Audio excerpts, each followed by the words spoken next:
Hey guys, welcome back to Class with Cass. Excuse my long absence. Last year was so crazy and so fulfilling. I got to help so many students, over 90 students in the past year, on their college application journey, which has been amazing so far. I've got to help students from all of these countries across the world, and I got some earlies to some of these amazing schools. So if you are a rising senior and you are looking for some support and help and coaching and editing in your college application journey, reach out, fill out the form on my website. I do offer a college essay writing class. The next iteration will begin in May, so sign up for that. Otherwise, just fill out my form and I will be in touch with you. It'd be an honor to help you on your journey. For those of you who don't know me, my name is Cassandra Hsiao. I got into every school that I applied to, all 17, including all 8 Ivy League universities, which I know is crazy. The other day I was talking to a new friend, told him that I got into Yale, and he sat down and said to me, "How did you do that? I don't really know anyone who got into an Ivy League. How did you manage to accomplish that?" And this is what I said to him. I developed a spike in high school. Now, you've all heard these terms: spike, well-rounded. What does that really mean? Well, in the olden days, colleges did want well-rounded students. They wanted a student who could play the trombone and run track and be student body president and do MUN debate and all of these things, doing everything everywhere all at once. So that was in the olden days though. Now colleges are not looking for well-rounded students. They are looking for a well-rounded class. What does that mean?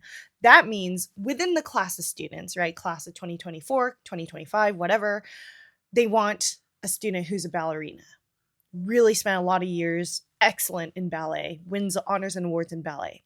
They want a student who wants to become a cardiologist, spent a lot of years, studying the heart, studying medicine, wants to become a doctor.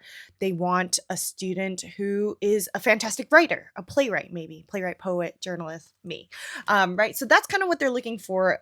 So collectively, their class is balanced. So when it comes down on the student level, to develop a spike is to find anywhere from 1 to 3 things that you are really good at and ideally also really enjoy, and put a lot of hours towards that direction. 10,000 hours, Malcolm Gladwell says, is, the secret to unlocking mastery. Obviously, as a high school student, you will not reach that 10,000 hours. But with the time that you do spend in high school, you'll definitely have a head start. So for me, my 10,000 hours went to collectively storytelling. My 2 to 3 things under that umbrella were poetry, playwriting, and journalism, which you can watch my former videos here. But yeah, I spent a lot of hours getting real good at these various methods of storytelling. Now, not only do you have to spend a lot of time and energy in your spike area, you do also have to win honors and awards. Why? Honors and awards are a way for college admissions officers to verify that you did indeed spend 10,000 hours getting really good at something, right? It's an objective, third party way of saying, "Hey, I am really good at this thing.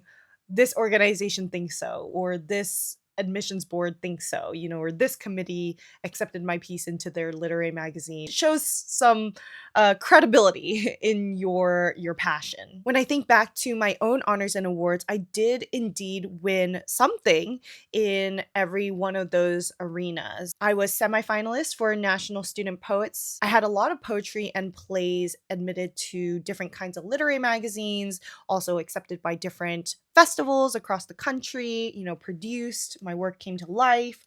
And then for journalism, I did win a Gracie Award, among other selective programs. So the next question that my friend asked me was, well, what if you are on the basketball team and your basketball team sucks and you don't win any games that season and you are just at the bottom of the local league, your county's league, your city's league, whatever.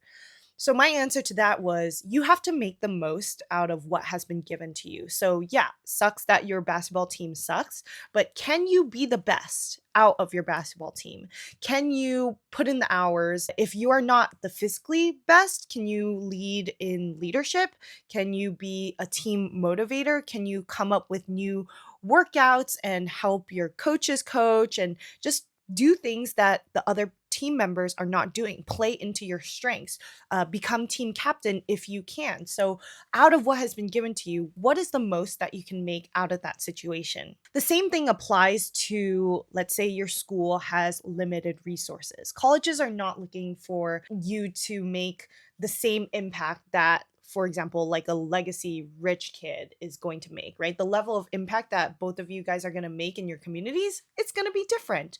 So they're always going to look at you relative to your community. Sure, your school has a lack of resources. There's not that many interesting clubs to join. Then my advice would be to make a club, create a new club.